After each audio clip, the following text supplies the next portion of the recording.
자, 시작하겠습니다.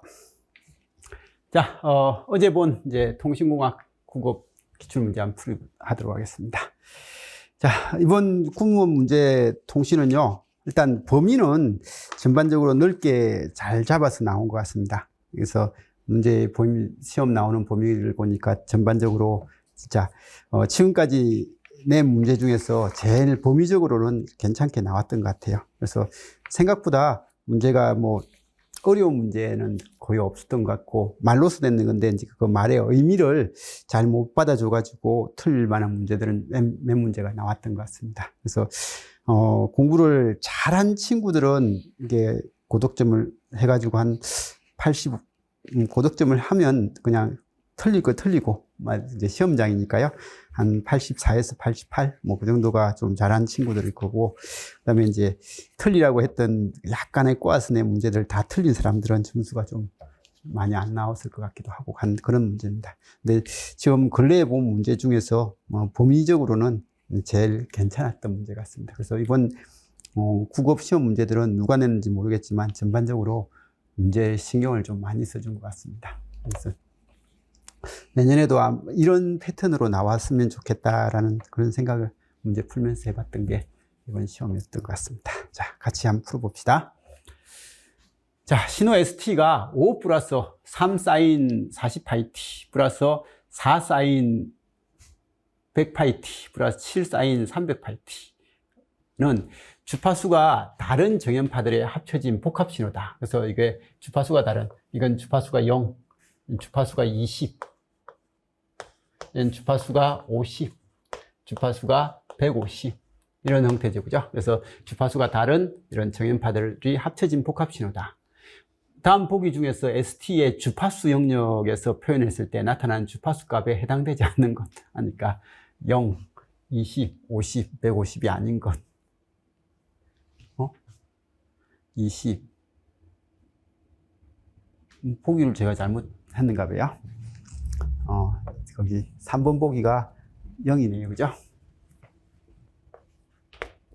그래서 20, 0, 150은 있고 100은 없죠. 그죠? 4번 보기다.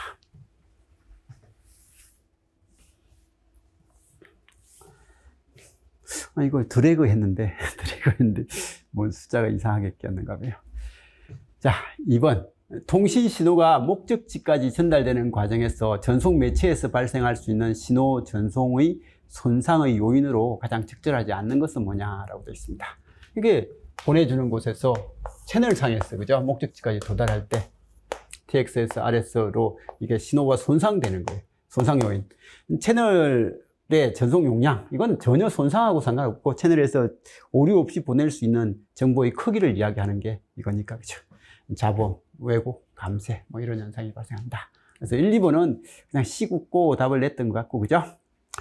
통신 채널에서 잡음이 없다고 가정하고, 이 통신 채널의 대역폭이 200Hz이고, 최대 전송률이 3200bps로 전송하고자 할 때 요구되는 보호비트 수 하니까, 이건 잡음이 없는 이상적인 채널에서 채널 용량 C는 2BW의 로그 2의 M입니다.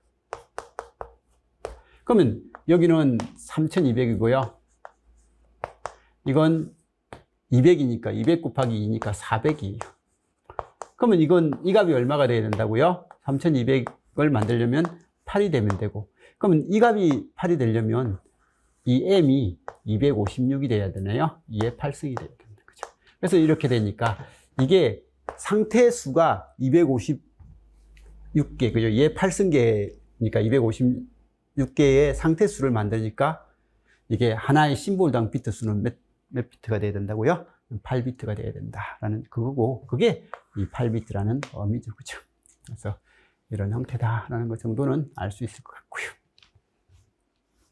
그래서 5비트 수는, 이거 드래그 했는데 왜 드래그 수치가 엉터리가 되죠? 24, 8, 16인데, 여기 24, 8, 16인데, 그죠? 드래그를 했는데, 좀 엉터리 값이 드래그가 되어버렸네요.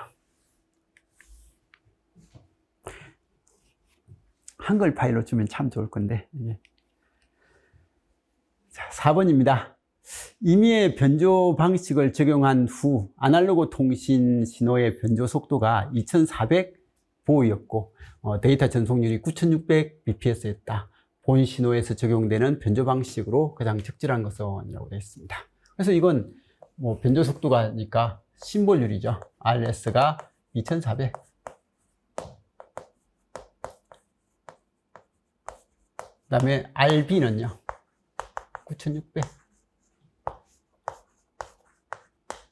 이 RB는 RS에다가 하나의 심볼당 비트 수죠.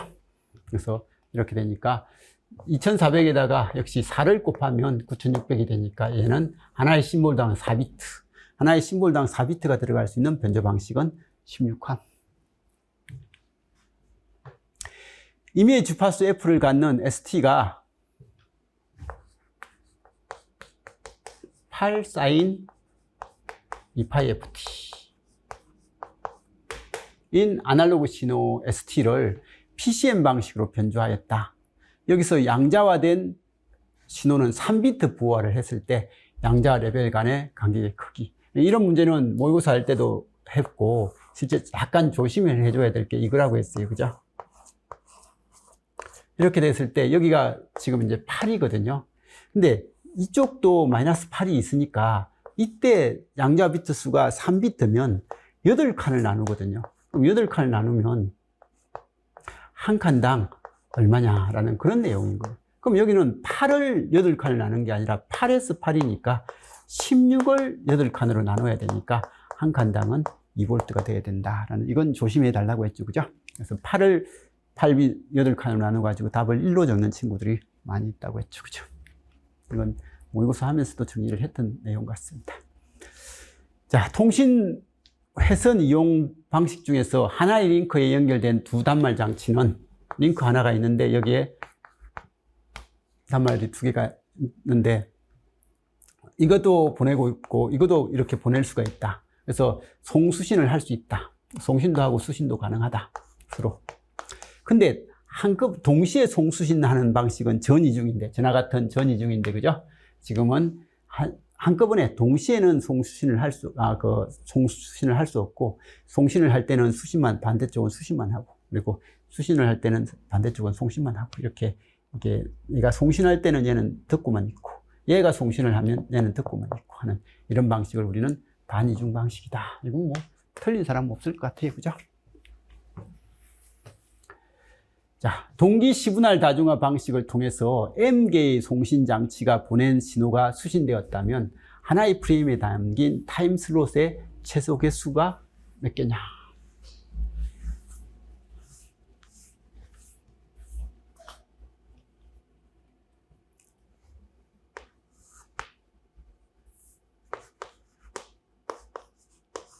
A, B, C, D, E, F, 뭐 이렇게 F까지 할까요? 그러면 여기에 타임 슬롯을 나누죠, 그죠?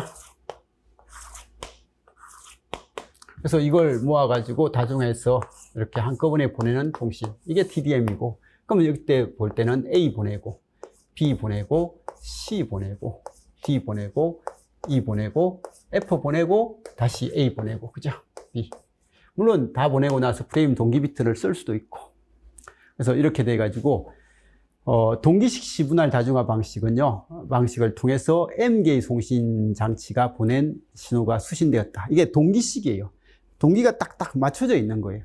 맞춰져 있으니까 이게 프레임 동기 비트에 대한 개념은 큰 의미는 없는 것 같아요. 그죠? 딱 맞춰져 있으니까. 그래서 M명을 동기식으로 해서 보내니까. 근데 이제 사실은 있어야 되는데, 뭐 이거에 대해서는 큰 의미는 없고. 그래서 하나의 프레임에 담긴 타임 슬롯. 이 타임 슬롯은 요거잖아요. 요거 개수. 그래서 이게 지금 이제 M명이니까. M개니까 이 타임 슬롯, 한 프레임이 여기잖아요. 이 보내고 나서 A를 보내고 나서 다시 A를 보낼 때까지 걸리는 이 시간적 간격을 프레임이라고 하는데, 이 프레임 내에 있는 타임 슬롯. 그럼 요거 하나, 요거 하나, 요거 하나 해가지고 동기식일 때는 한 프레임에 무조건 M개가 있어야 되고, 만일에 비동기식은 없는 데이터는 안 보내는 애들이면 한 프레임에는 그 타임 슬롯의 개수가 더 작아질 수도 있고, 뭐 그런 형태는 알아서 봐두시고, 그죠? 그래서 이 문제는 그냥 M입니다. M 해가지고 동기식일 때는 그냥 이게 M명이면 한 타임슬롯이 M개가 있다. 그런 이야기를 하는 거예요. 채널이 N개 있다. 라는 그런 거죠. 그죠? 동기식 신문할 다중화 방식을 통해서 5개의 송신장치 채널을 전송 지연 시간이 없이 다중화한다고 한다. 각 채널이 200바이트. 그래서 이게 5명입니다.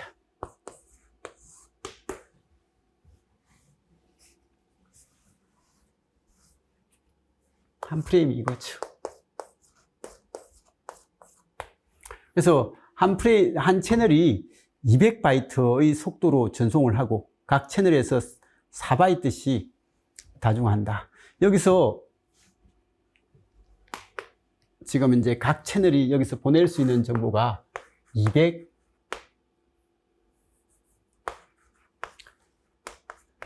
per sec로 전송을 한대요.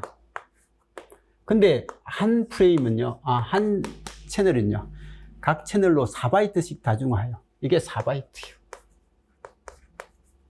그럼 얘는 1초에 200바이트를 보낼 수 있는데 하나의 타임슬롯에 보낼 수 있는 정보는 4바이트예요. 그럼 이런 4바이트 정보가 1초에 몇 개가 날아갈 거냐라는 것은 대충은 알 수 있잖아요. 그죠? 그래서 이렇게 날아갈 거고요. 4바이트씩 다중화하여 하나의 프레임에 담기는 경우에 다중화된 링크에서 초당 전송해야 될 최소 프레임의 수와 초당 전송해야 되는 최소 비트 수. 그래서 이 다중화된 링크, 이게 여기죠. 다중화된 링크는 여기를 이야기하는 거예요. 여기서 초당 전송하는 프레임의 개수. 그럼 이 프레임의 개수니까 우리 24채널처럼 여기 처음 4바이트의 정보는 여기 담고요. 그죠?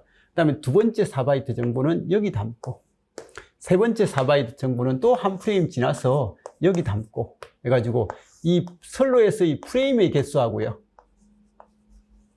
다중화된 채널에서의 프레임의 개수하고 이 하나의 단말기에서 보내는 이 하나의 타임슬롯 채널의 개수, 이 개수 심볼 개수라고 하긴 좀 그렇고, 어쨌든 여기 전송 타임슬롯의 개수, 이 개수하고가 이 프레임 개수는 같을 수밖에 없어요.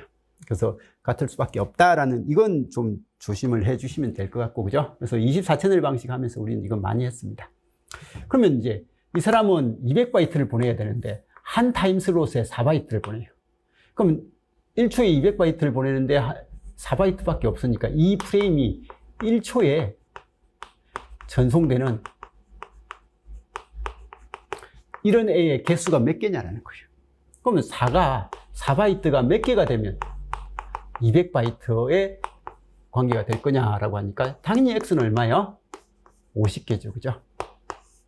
그래서 이런 4바이트짜리 문자, 거기 보낼 정보가 50개가 쌓여 있는 거예요. 그럼 여기 4바이트 보내고, 여기 4 보내고, 4 보내고, 4 보내고, 4. 이 4는 F4죠. 그죠?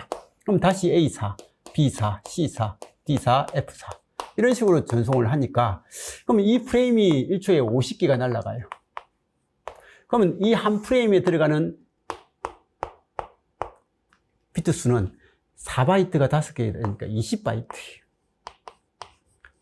20바이트가 이 슬로에서는 총 50개니까 50개가 날아가니까 이건 1000바이트가 날아가요. 즉, 그 말은 200바이트짜리를 가진 애가 하나, 둘, 셋, 넷, 다섯 있으니까 슬로에 날아가는 것은 200 곱하기 5 개념하고 똑같은 거예요. 그래서 이게 동기식의 개념이죠. 동기식은 이런 개념이다. 그래서 이거 잘 기억을 하고 문제 푸시면 충분합니다. 자, 그래서 다중화된 링크에서 초당 전송돼야 되는 최소 프레임의 개수는 몇 개요? 50개. 그리고 초당 전송되는 비트 수는요, 1초에 1000바이트 날아가니까 비트로 물어보니까 8000비트. 뭐 이런 것들은 알아서 답을 내시면 됩니다. 자, 9번입니다. 어느 주파수 대역의 그 도약 확산, 주파수 대역 도약 확산인 프리퀀시 호핑 방식 시스템에서 4비트 주파수 도약 패턴을 사용한다. 그래서 지금 PN 코드가요,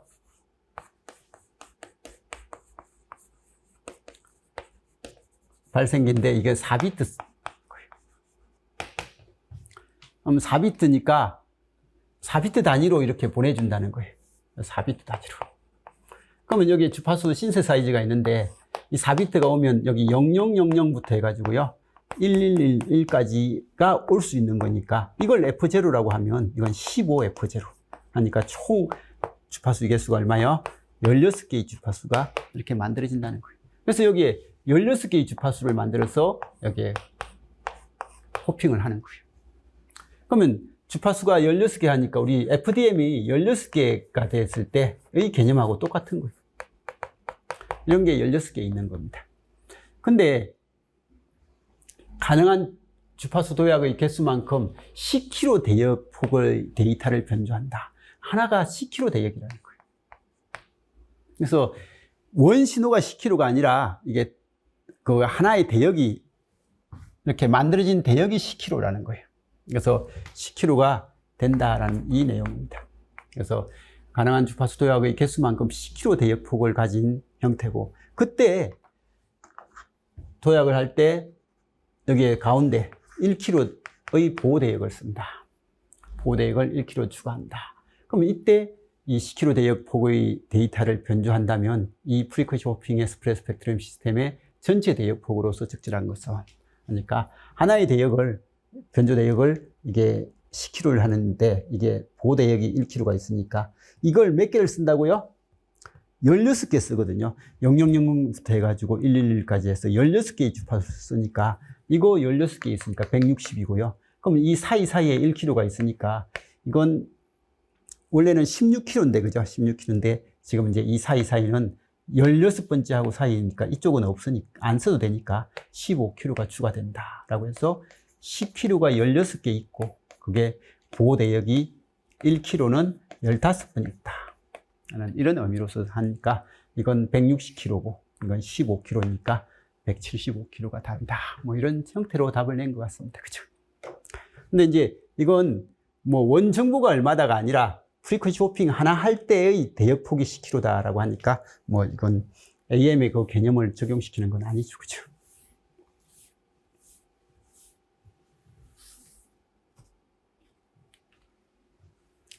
자, 그 다음에 이제 10번입니다.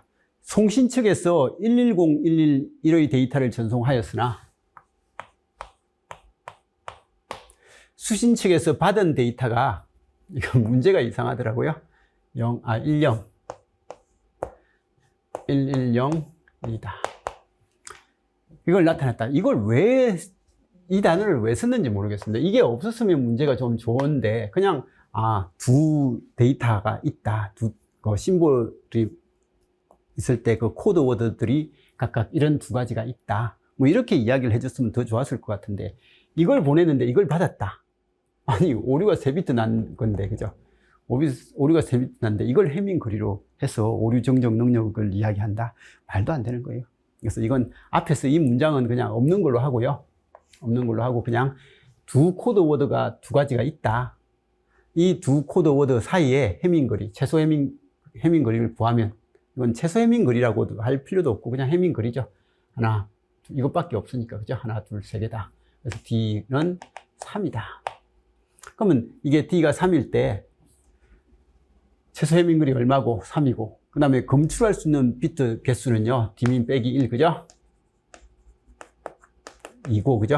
정정은 홀수니까 2분의 3 빼기 1 해서 1비트.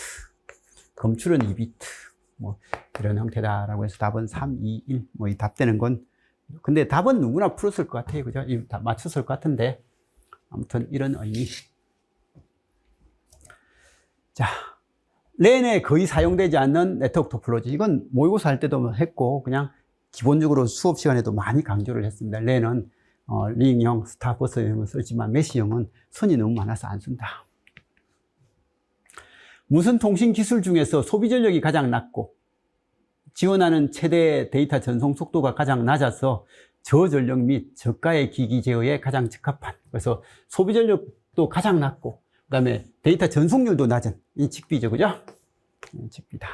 뭐 이건 로우 데이터 레이시잖아요, 그죠? 이건 적당한 뭐 데이터 레이시고 이건 하이 데이터 레이시고, 그죠?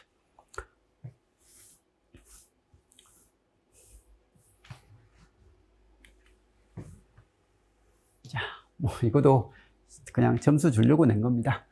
프리엠프시스하고 디엠프시스 회로가 주로 사용되는 변조 방식. 그래서 FM 송신기에서는 프리엠프시스 쓰고 수신기에서는 디엠프시스 쓴다. 맨날 이야기했던 거. 뭐 이건 제가 점수 주려고 한 겁니다. 그리고 14번은요. IEEE 802 표준에서 정의된 그 1000 베이스 T. 이더넷이죠. 그죠? 이더넷 형태에서 1000 베이스 T라는 이런 랜 매체 규격에 대한 설명이다. 전송 매체 규격에 대한 설명이다. 가장 적절한 것은. 이 10이라는 것이, 1000이라는 것이 1Mbps를 이야기하는 게 아니라 1000Mbps. 그래서 10을 쓸 때는 10Mbps잖아요. 그죠? 그래서 1000을 썼으니까 1000Mbps인 1Gbps. 그래서 이거 기가빗 이더넷이죠. 기가빗 이더넷이고, 이거 베이스는 뭐라고요? 베이스밴드죠. 그죠? 브로드밴드가 아니라 베이스밴드 전송을 나타내는 거고. T는 이게 FTP, 톨드, 뭐 이런 트위스트 페어라고 이렇게 이야기하는데, 이 트위스트 페어 케이블을 보니까 뭐 차폐 연성 케이블이더라고요. 골드. 이런 형태가 차폐 연성 케이블이다라고 해가지고 나오고, 보통 우리가 그 RJ45하고 좀 비슷한 형태로서 어쨌든 차폐 연성 케이블이더라고요. 근데 우리가 10 베이스 T에서 T는 뭐라고요? 이 T는 차폐 연선이 아니라 뭐라고요? 언실드 축이죠. 비차폐 연선이다. 그래서 이 T는 언실드 형태로 쓰는 비차폐 연선이다라는 건 우리가 아니까 이 케이블만 사용한다는 것은 말도 아니고, 그죠? 그래서 이건 점수 역시 주려고 했던 문제입니다. 이런 걸 몰라도 이게 10이 1000이라는 게 1GBps다. 자, 15번입니다. 송신기하고 수신기에서는 믹스를 사용한다. 이 믹스에 대한 설명이다. 틀린 것은요, 라고 그렇게 이야기를 했습니다. 자, 이 믹스하면 우리가 수신기에서 보통 RF 정폭하고, 그 다음에 혼합기 하고, IF 정폭하고 AF 정폭에서, 건파에서 AF 정폭에서 하는 이런 것과 송신기에서도 반송파 만들어서, 그죠?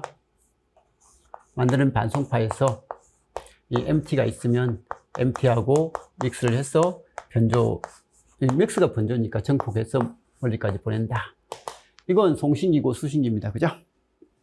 그러면 이렇게 되니까 이 믹스를 쓸 때 이 반송파 발진기, 구부 발진기 이런 것들을 쓰긴 해요. 근데 믹스 자체가 발진기와 함께 구성된다라는 것은 잘 모르겠고, 꼭 맞다고 해야 될지 모르겠지만, 그래도 우리가 이 주파수 혼합기를 쓸 때 구부 발진기 써서 이거하고 같이 쓰고, 그 다음에 여기도 제너레이터 발진시켜서 MT를 믹스시키니까, 믹스를 쓸 때는 이 발진기가 이렇게 기본적으로 좀 같이 구성되고 있더라. 그런 이야기를 하고 있는 거고요. 일반적으로 송신기에서는 송신기에서는 뭐요?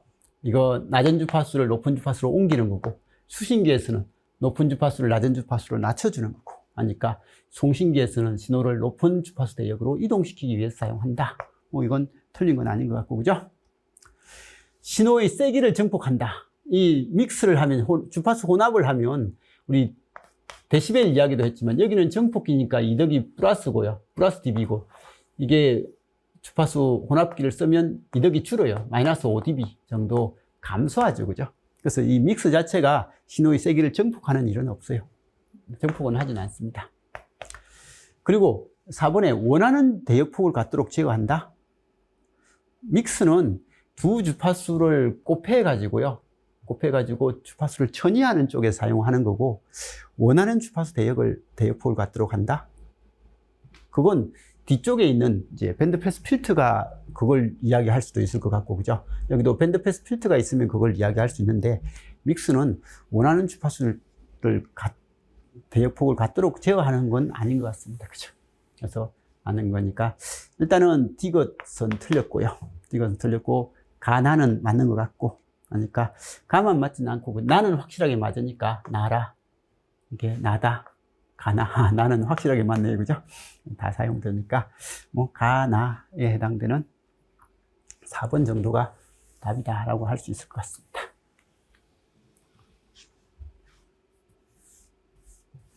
맞죠? 자, 16번입니다. 다음 FM 변조에 대한 설명이다. 옳은 것을 모두 골라라 라고 되어 있습니다. 신호의 품질 향상을 위해서 송신 전력을 크게 하면 된다. 그래서 신호의 품질 향상을 위해서 송신 전력을 크게 하면 된다. 우리는 FM은 진폭이 일정하거든요. 진폭이 일정하고 나중에 SMB를 할 때요. 그 SMB를 좋게 할 때는 이 델타 F를 크게 해야 되는 거예요. 델타 F가 크면 검파할 때 SMB가 좋아지는 거죠. 물론 신호의 세기를 크게 해놓으면 전체적으로 뭐 잡음에 대한 영향이 줄어드니까 좋긴 해요. 좋긴 한데 그래도 기본적으로 FM 변조를 할 때 델타 F를 크게 해서 SMB를 좋게 하는 그런 관점을 이야기하는 거지, 이 신호의 품질 향상을 위해서 진폭 송신 전력을 크게 한다. 뭐 이 관점으로서 SMB를 좋게 하는 그런 일은 거의 없습니다. 근데 이걸 틀렸다고는 말은 못 해요. 기본적으로 신호를 세게 보내면 뭐 외부적인 잡음의 영향을 덜 받으니까 수신 쪽에서 신호가 크게 와요. 그럼 신호가 크게 오면 거기서 델타 F를 추출해내는 데 있어서 불편함은 없거든요. 그래서 이건 이 자체가 틀렸다라는 말은 하기가 좀 불편한 것 같습니다. 근데 어쨌든 의미는 이겁니다. 신호의 품질 향상이라는 말이 SMB거든요. SMB를 좋게 하려면 진폭을 크게 하는 것보다 뭐요? 델타 F를 크게 하는 거고. 그럼 델타 F를 크게 한단 말은 K의 VM이니까 신호파의 진폭이고, 얘는 송신 전력에서 진폭을 크게 하는 것은 반송파거든요. 그래서 반송파의 진폭을 크게 한다는 것은 큰 상관없고, 이 신호파 진폭은 크게 하는 건 상관이 좀 있습니다. 그래서 상관이 있으니까 이 문제는 좀 맥락이 안 맞는 그런 형태인데, 그렇다고 무작정 틀렸다고 말하기는 불편한 그런 보기인 것 같습니다. 변조된 신호의 크기가 일정하다. 변조된 신호의 크기가 일정하다. 그래서 FM은 변조되면 신호의 크기가 어떻게 된다고요? 진폭은 일정하다. 주파수만 달라진다. 그죠? 이건 확실하게 맞습니다. 그래서 나는 확실하게 맞다. 변조된 신호의 위상이 일정하다. 주파수가 변동을 하니까 위상 각변조잖아요. 그죠? 위상도 같이 약간 변동하는 형식이 될 수 있는 거고요. 포락성 검파로 신호를 검출할 수 있다. 그래서 이것도 사실 참 불편해요. 그죠?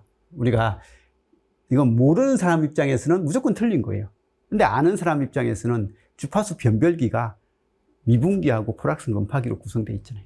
그래서 사실 이렇게 되다 보니까 이게 어떤 시험 문제에서는 주파수 변별기가 미분기하고 포락성 검파기 있어서 그 포락성 검파하지 않냐 라고 그렇게 해서 문제가 나오는 시험이 있고, 그러니까 작년이나 재작년 문제에 보면 포락성 검파기가 거기 주파수 변별기 내부에 들어가는 요소 해가지고 나와 있었던 문제가 있었던 것 같아요. 그래서 그런 것들은 포락성 검파기가 있다라고 한 거고, 지금은 그냥 이건 AM 시스템에서는 불확성 검파를 하는데 FM에서는 불확성 검파를 하는 게 아니라 주파수 변별을 한다라는 것 때문에 이건 틀린 거로 나와 있는 보기고, 그러니까 모르는 입장에서는 그냥 무조건 틀렸다라고 하지만 아는 입장에서는 무작정 틀렸다고 말을 하기가 좀 불편한.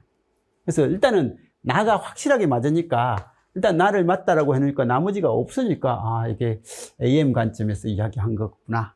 그리고 얘도 그냥 이거는 큰 의미는 없이 지금 SMB를 좋게 하려면 델타 F를 크게 해야 되지, 반송파의 이 송신 전력은 무조건 반송파 전력입니다. 반송파 전력을 크게 하는 거하고는 큰 상관없구나 라는 그 이야기인데, 근데 통신에서 반송파 전력을 크게 하는 게 상관이 없지는 않을 것 같아요.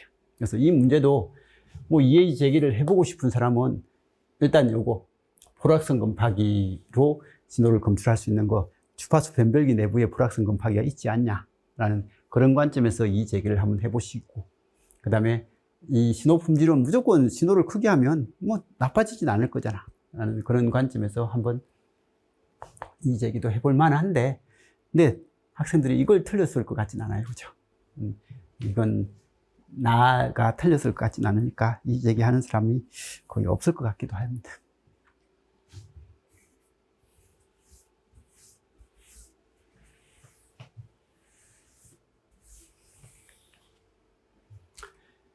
자, 채널 코딩에 대한 설명이다. 가장 적절하지 않는 거. 채널 부하를 거친 신호는 데이터 압축 과정을 거친 후 전송된다. 그래서 이건 국어적으로 약간 문제가 있는 형태 같습니다. 그죠? 그래서 이 문제를 읽으면 저는 느낌은 아, 이런 의도겠지라고 하면서 읽을 수는 있을 것 같아요. 우리가 맨날 하듯이 소스 코딩, 채널 코딩, 라인 코딩 해서 전송을 한다. 원 데이터가 있으면, 그죠? 그러면 이제 채널 부하를 거친 신호, 채널 코딩을 한 신호는 다시 여기서 압축을 안 한다는 거예요. 여기는 압축 과정 없이, 그러니까 데이터 압축 과정을 거친 후 전송하는 게 아니라 채널 코딩을 하고 나면 그다음부터는 압축 안 하고 바로 변조해서 전송한다. 이게 틀린 보기로 나와 있는 거예요. 그죠? 근데 아니 채널 코딩을 거친 신호는 어쨌든 데이터 압축은 여기서 했으니까 압축 후에 국어적으로 이렇게 잘못해서 읽으면 여기 데이터 압축을 하니까 압축된 거 아니냐 라고 하면 뭐 조금은 글자를 그죠? 채널 부하를 거친 신호는 데이터 압축 과정을 거친 후 채널 코딩을 한 신호를 이게 는이 아니라 를 그죠? 를 데이터 압축 과정을 거친 후에 채널 부하를 한 후 데이터 압축 과정을 또 거친 후. 이 국어적으로 다 이상하네요. 어딜 봐도. 근데 의미는 이거 같습니다. 채널 부하를 거친 신호는 데이터 압축 과정. 여기서 데이터 압축 과정을 거친 후 전송된다. 그 말을 한 것 같아요. 그죠? 한 것 같으니까 이건 틀린 보기로 할 수밖에 없을 것 같습니다. 채널 부하 과정을 거치면 전송해야 될 데이터가 많아진다. 이 채널 코딩은 엄청 많이 했잖아요. 그죠? 이게 오류 제어를 위해서 잉여 비트를 추가하는 거. 그래서 비트 수가 늘어난다. 송수신 과정에서 발생한 오류를 검출하고 수정할 수 있다. 그래서 이걸 가지고 이 선로에서 발생되는 오류를 검출하고 수정할 수 있다. 터보 코드, LDPC 코딩 등 최신 통신 시스템에서 많이 쓰이고 있다. 이 LDPC도 수업하면서 몇 번 밑줄 긋고 좀 익혀놓으라고 이야기한 단어 같은데 어쨌든 터보 코드도 하고 이게 요즘 무선에 쓰는 거죠. LDPC는 유선에서 많이 쓰는 대표적인 코드입니다. 그래서 코드고 리더스 올루몬 BCH 코드 이런 것들도 다 여기에 속하죠. 그죠?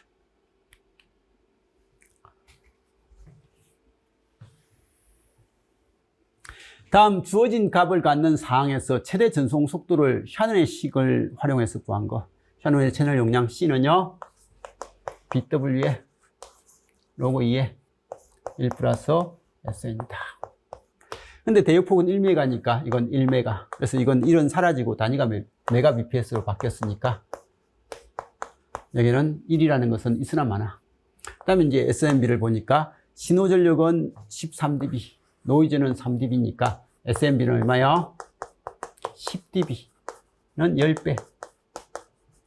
그죠? 그래서 이건 10. 이렇게 적어주면 되는 답이죠. 그죠? 1번인가요? 디지털 전송에서 16PSK로 전송하는 경우와 16QAM으로 전송하는 경우를 비교 설명한 것으로 가장 적절한 것은 16QAM으로 전송하는 경우에 데이터 전송 속도가 16PSK로 보다 높다라고 되어 있는데 이건 앞에 심볼률이 동일할 경우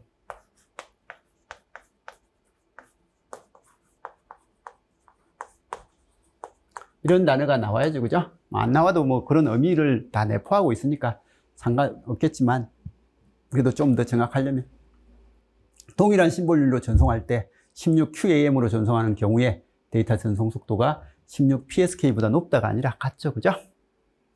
두 방식 모두 전송에 필요한 주파수 대역은 동일하다. 그래서 이게 16PSK, 16QAM이니까 전송에 필요한 주파수 대역. 그러니까 여기는 어쨌든 하나의 주파수를 이용해서 진폭과 진폭과 위상을 다르게 하고, 이건 하나의 주파수를 이용해서 위상만 다르게 하다 보니까 주파수는 거의 비슷할 것 같아요. 그죠? 그 필요한 대역은 심볼률이 동일하다면.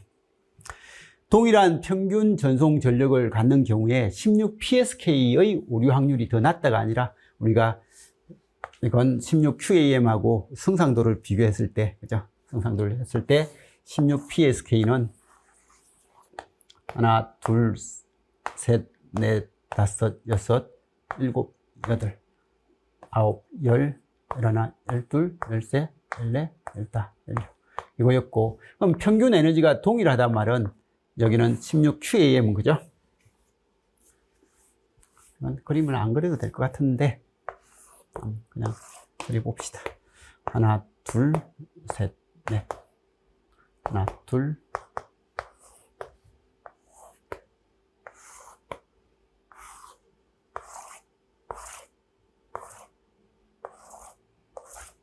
그래서 이렇게 16개입니다. 그죠? 그러면 얘는 지금 이제 그림을 그리면 요 정도 나오는데, 이 정도 나오는데, 조금 이걸 크게 그렸네요. 조금만 줄였으면 좋았을 건데. 어쨌든, 이렇게 나오는데, 어쨌든 이 에너지, 평균 에너지하고 이 심볼의 평균 에너지가 동일할 때, 요 간격보다는 이 간격이 좀 넓어가지고, 얘가 오류 확률이 더 낮다. 뭐 이런 이야기는 많이 했죠. 그죠? 두 변조 방식의 성상도는 동일하다가 아니라, 이게 16psk 성상도고요. 16QAM 성상도죠. 그죠? 그래서 이렇게 됩니다. 답은 그래서 2번밖에 없겠네요. 그죠?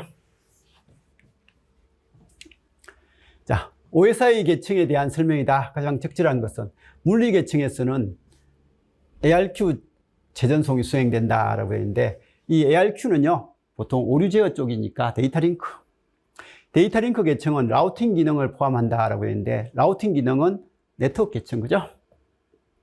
압축 및 암호화는 응용 계층이 아니라 표현 계층.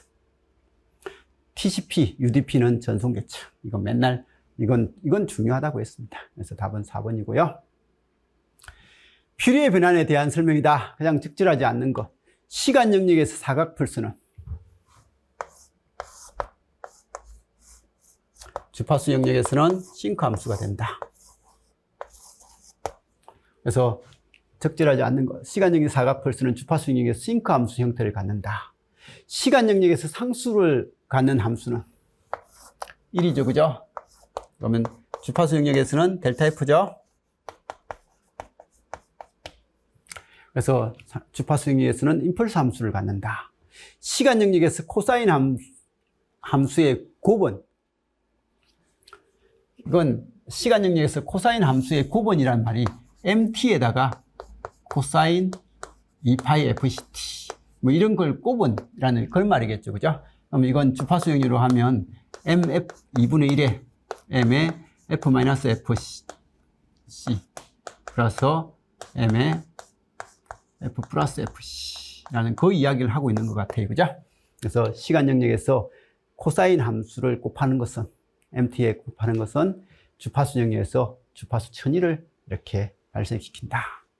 시간 영역에서 미분한 것은 주파수 영역에서 J오메가를 하나 곱해주고, 시간 영역에서 적분하면 주파수 영역에서 J오메가를 나눠주는 거니까 이건 확실하게 틀렸죠?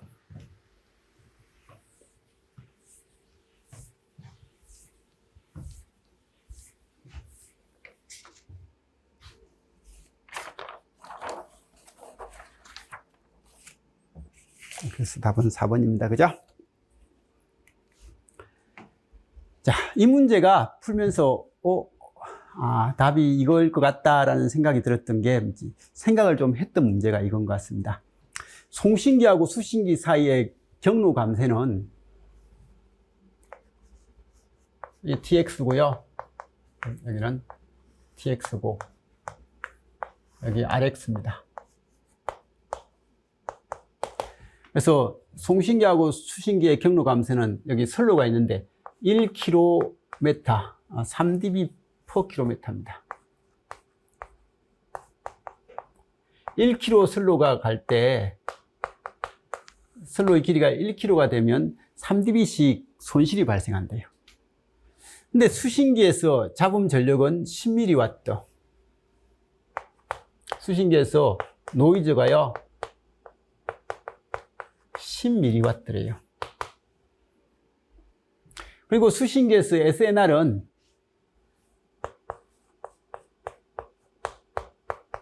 리시브라고 할까요? 이건 10dB. 그러면 이렇게 되니까 수신기에서 잡음 전력이 10mW인데 SMB가 10dB 이상이 된단 말은 이 수신기에서 신호, 리시브 되는 신호의 최소 레벨이 얼마라는 거예요? 이건 SMB가 10dB니까 신호가 잡음보다 10배 커야 되니까 최소 레벨은 100mm 이상이 돼야 된다는 거잖아요. 그죠? 10dB 이상이니까.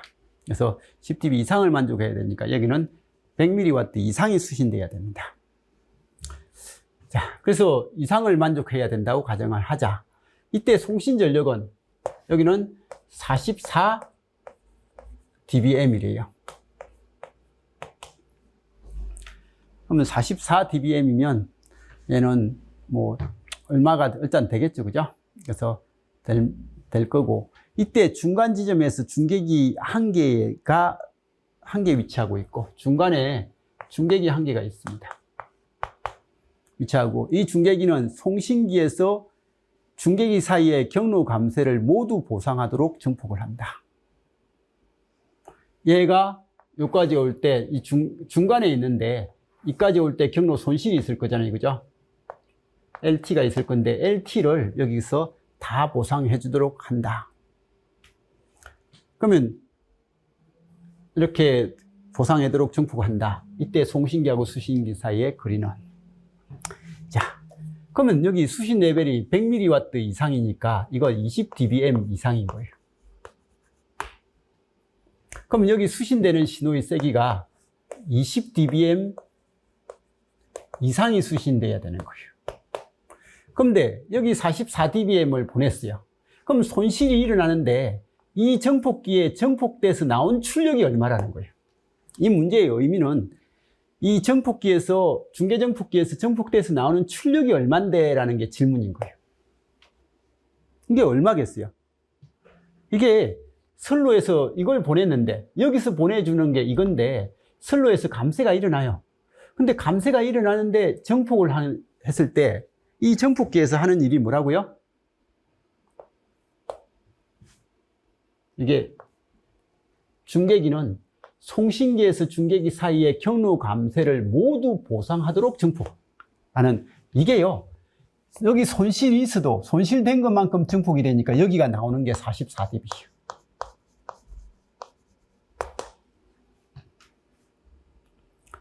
(44dBm) 그래서 44dBm이 나오게끔 한 거고, 그러면 여기는 얼마요?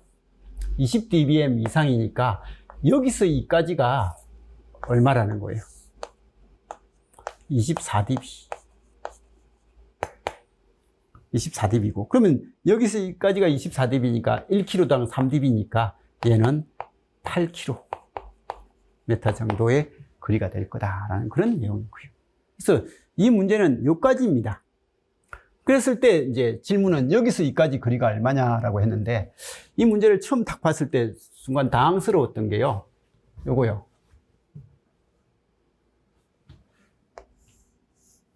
그래서 이걸 좀 확실하게, 이 용어를 확실하게 적어 줬었으면 좋았을 것 같아요. 송신 전력이 44dB일 때 중간 지점에서, 정중앙이라고 좀 확실하게 이야기를 해줬으면 좋겠는데 그냥 중간 지점이라고만 말했어요. 그냥 중간에 어디 지점이에요. 그래서 중간에 어디 지점이 돼버리면 얘는 어디가 되는, 이거하고 이거의 중간, 정중앙이다라고 하면 딱 여기가 맞는데 그냥 이 사이 어디라는 의미로서 해석을 해버리면 이 문제의 답이 이상한 답이 될 수도 있잖아요. 그죠? 그래서 이거는 이게 말을 좀 정확하게 못했던 것 같아요. 정중앙이라고 이렇게 해줬으면 정중앙이니까 이 문제는 여기가 8km니까 그럼 당연히 여기도 8km다 라고 되는데, 이건 정중앙이 아니라 그냥 중간 지점이라고 딱 해놓으니까 이거 중간, 이 사이 어딘가 라고 할 수도 있으니까, 그죠? 그래서 이렇게 좀 국어 선택을 좀 잘해줬으면 좋았을 문제인 것 같습니다. 그래서 이렇게 되니까 이게 8kg니까 여기도 얼마요? 8kg. 그래서 총 답은 16kg가 됩니다.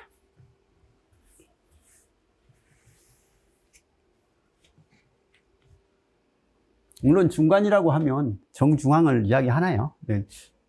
사이 할 수도 있을 것 같아요. 그죠? 그래도 좀 확실하게 알아들을 수 있게끔 해줬으면 좋았을 것 같다. 아날로그 통신과 디지털 통신의 품질을 나타내는 지수를 짝지은 것으로서 가장 적절한 것을 해가지고 나와 있는데, 아날로그 통신과 디지털 통신의 품질. 그래서 아날로그에서 가장 중요한 형태는 SMP. SMB가 이것밖에 없네요. 그죠? 그럼 디지털은 뭐 EBN0라든지 비트 에러 레이트 이런 걸 가지고 통신 품질을 측정하죠. 그죠? 이건 그냥 알아서 보시면 될 내용 같습니다. M진 QAM 변조 방식을 이용하여 데이터를 전송하고자 한다. 이때 16진 QAM 방식에 비해서 유효함. 이거는 16이니까 4비트 심볼당. 256은 심볼당 8비트가 되니까 이 방식에 비해서 이 방식을 이용하는 경우 데이터 전송 속도는 동일한 보유를, 심볼류를 전송한다면 당연히 2배가 되겠죠. 그죠? 2배가 될 거다. 제대로 된 거 맞나요? 마지막 문제네요. OFDM 전송에 대한 설명이다. 가장 적절하지 않는 것. 무선랜에서 사용되는 전송 방식이다. OFDM. 무선랜에서 사용하고 있죠. LTE에서 사용되는 전송 방식이고요. 시간 영역에서 가드 인터벌을 사용을 한다. 그래서 보호 구간이 필요하다. 주파수 영역에서 서브 캐리어 간 보호 대역이 필요하다라고 했는데, 보호 대역 안 쓰고 주파수 영역에서는 서브 캐리어에 아예 겹쳐서 보내죠. 그죠? 겹쳐서 보낸다. 그래서 이거 틀린 사람은 없을 것 같습니다. 그래서 아무튼 이렇게 풀어봤고요. 제가 풀면서 괜히 뭐 대도 안 하는 꼬투리를 국어도 못하면서 이렇게 막 이야기했잖아요. 근데 그건 본인들이 좀 들어보고 뭐 의미가 좀 맞다라고 싶으면 이의제기할 수 있는 사람은 이의제기하라고 제가 그렇게 좀 비판적으로 약간 이야기를 한 거고, 뭐 안 받아줄 수 있는 가능성이 훨씬 더 많은데도 그냥 이야기를 해본 겁니다. 아무튼 문제를 봐서 알지만 풀만한 문제, 깊은 내용은 없어요. 그죠? 깊은 내용은 없는데 넓은 내용으로서 문제를 잘 낸 것 같습니다. 그래서 문제의 범위가 그래도 전반적으로 넓게 나왔고, 그리고 시험의 깊은 내용은 진짜요. 이게 아까 23번이 그래도 혹시, 22번이 혹시 뭐 털 수 있는 그런 내용일 수 있을 것 같고요. 그죠? 그 다음에는 21번은 잘 풀었겠죠? 아까 17번이 카페에서 이제 학생이 글을 올려줘가지고 제가 그걸 답변도 했는데, 그걸 추가 답변을 여기서 한다고 말을 좀 했던 거고요. 나머지는 8번은 좀 틀렸을라나요? 8번 정도가. 그래서, 근데 뭐 통신에서는 가장 기본적인 개념이라서 뭐 그렇게 힘들진 않았을 것 같고, 나머지 뭐 틀릴 만한 내용은 그렇게 없습니다. 근데 이게 잘 알고 보면 이렇지만 이런 문제가 말로써 된 것들이 많아가지고요. 시험장이 되면 진짜 전신에 실수하고 그런 게 생깁니다. 생겨서 점수는 이건 고득점은 잘 안 나올 것 같습니다. 이게 시험장이라서. 근데 뭐 물론 공부를 잘한 친구들이야 뭐 고득점이 나오겠지만, 그게 보통 한 친구들이라면 한 80점 언저리에서 왔다 갔다 하는 그런 수준이 나올 것 같은 느낌이 듭니다.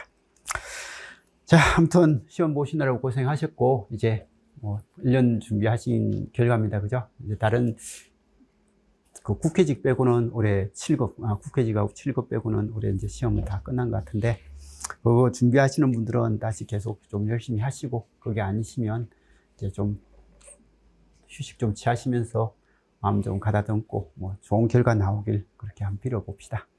자, 아무튼 그동안 공부하시느라 고생했습니다. 이상입니다.